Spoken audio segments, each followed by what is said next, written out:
Dr. Tirta pakai tiga-tiganya berbeda. Saya sekarang jarang pakai yang ini. Saya seringnya pakai yang ini.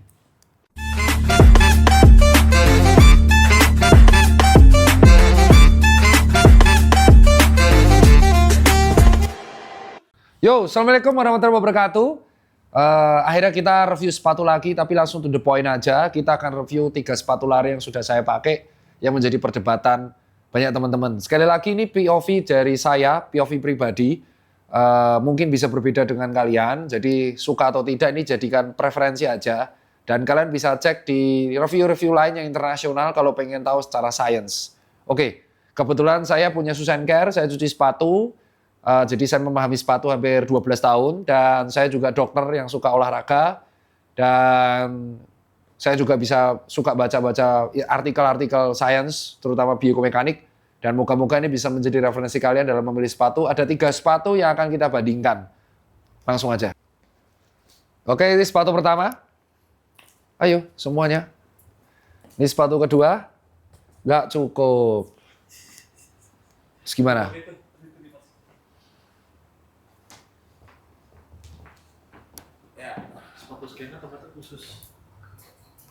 Sepatu. Sekarang kita akan bahas dulu ya. Kita akan merevisi dulu ucapan ini sepatu skena ya. Jadi asal buat teman-teman tahu, Adizero SL ini sebenarnya DNA-nya adalah dari Adizero Evo Pro 1. Ini dari tahun lalu. Ini jadi dulu tuh Adizero Evo Pro 1 tuh harganya mahal sekali dan memang itu sangat ringan dan itu memang dibuat untuk race ya dan dipakai sama beberapa atlet di WMM termasuk Olimpik. Nah akhirnya si Adidas ini membuat sebuah campaign lalu mereka menggunakan DNA Adidas Evo Pro 1 di Adizero Evo SL. Makanya kayak gini nih, mirip. Nah kalau kita bandingkan, kita nggak akan bandingin secara ukuran dan kawan-kawan. Kita akan bandingin dari preferensi pribadi. Jadi di sini yang menurut saya unik, kita akan bahas ya. Adizero Evo SL ini adalah sepatu all round. Jadi dia tuh tidak fokus di satu segmen. Ya, sepatu lari itu kan ada segmennya, easy run, recovery run, long run, tempo run, threshold speed, ya, interval, ada. Kalau kamu baca di websitenya Adidas, New Balance atau Asics, kalian akan pasti mendapatkan brand knowledge di situ sepatu ini buat apa. Nah, Adizero SL itu Evo SL itu di segmen harganya aja, bukan segmen harga, kita di kegunaannya aja itu dia bisa segalanya. Jadi dia digunakan untuk interval bisa, digunakan untuk speeding bisa, long run pun bisa, easy run pun bisa. Dan karena sepatu ini menggunakan critical foam, maka cenderung akan nggak stabil. Oleh karena itu dikasih plat di bagian tengah untuk stabilitasnya. Nah karena ini sepatu ini menggunakan critical foam dan ini rubbernya sangat minimal, itulah alasan kenapa gesekan pada aspal tidak akan bisa terhindari. Sepatu critical foam itu kekurangannya adalah cepat keropos, cepat gempil, cepat cuil, apalagi kalau permukaan kaspalnya nggak rata. Ya, jadi sepatu ini nggak spesifik buat easy run bisa, tetapi masih ada yang lebih bagus.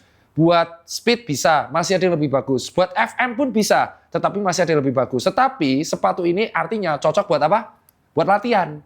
Karena satu sepatu ini bisa buat berbagai macam kategori, cuman daya tahannya, rubbernya sangat minimal dikarenakan apa? Ya critical foam. Itu dulu.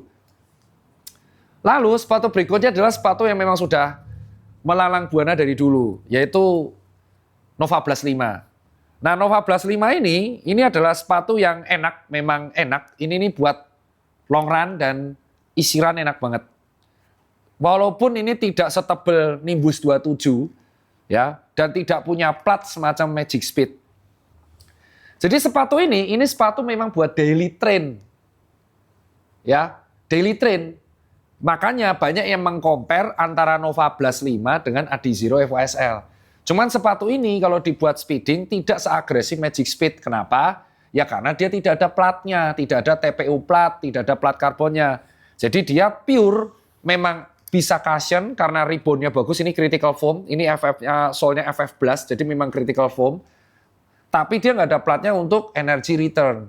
Nah, tapi rubbernya ini tebel. Makanya kalau ada yang bandingin, kenapa Nova Blast 5 lebih awet daripada Evo SL? Ya karena rubbernya tipis sekali, Bang.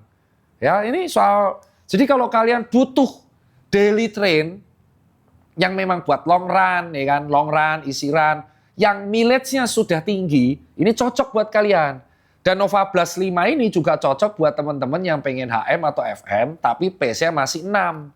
Enak banget sepatu ini, karena akan membuat sepatu kalian tidak sakit. Kaki kalian nggak sakit. Dan kesamaannya adalah sama Adizero FSL, dia ada heel supportnya. Tuh, ada heel supportnya di belakang. Ini juga ada heel supportnya. Oke, sekarang kita akan bahas sepatu yang mirip banget sama FSL. Bentuknya tuh mirip banget. Nih, ini sepatu ini kalau kalian lihat ini sangat mirip bentuknya. Beneran, saya nggak bohong. Kalian bisa cek bentuknya, ya. Nih ya, kalian bisa cek, ya. Heel-nya tuh sama. Bedanya cuma di selisih heel drop. Ini sekitar 8, ini 6. Nih ya. Nih. Bagian depan.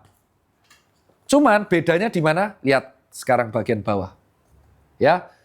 Ini tuh lihat ada melengkungnya ya, ada arknya.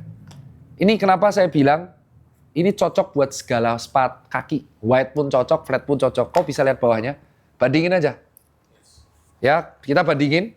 Ya, bandingin. Bandingin sendiri bawahnya. Bawahnya New Balance lebih apa kawan-kawan?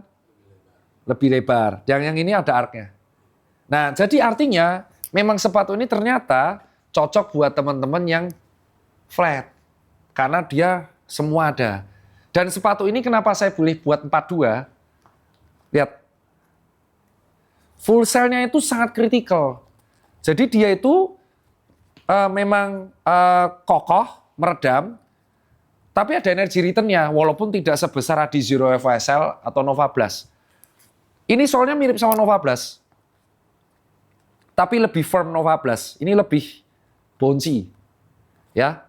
Jadi ini kalau lihat, kamu lihat bagian depannya, two box-nya, dekat, bandingin.